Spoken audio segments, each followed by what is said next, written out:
You've just gone through a series of 4 questions relating to the story of the architect. I'd like to take a moment with you to compare how you answered the second and third questions from the perspective of each of the workers. Here are the 2 questions that you were asked, along with your answers for each question. I'm hoping you'll find this interesting as we observe your answers together.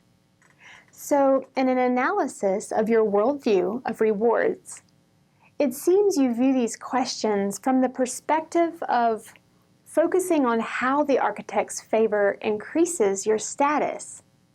For example, you were thankful to the architect for choosing you, although he rewarded you differently than others expected. Then, in a different position on the situation, you feel a sense of pride that you received the same as others and worked less. You definitely feel differently from the workers in the story that had worked all day, because you could see a quality in the architect that you admire. But you saw the situation differently when you were in a different situation. What could you learn about yourself from this example? It appears your worldview orients you to focus, in one instance, more on the architect than the reward when he treated you differently than others expected. On the other hand, you felt a sense of pride when you were treated better than others.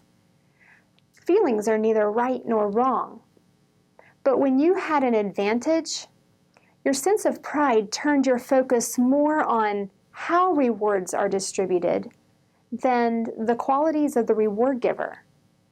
This focus on comparing yourself to others could damage your opportunities to have a beneficial relationship with someone who is gracious and kind, like the architect, someone who invites you to share in their work, and who is willing to share generously from their resources.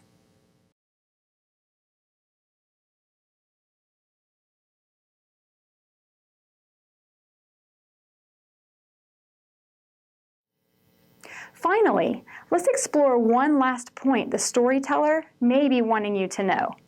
Let me ask you this question.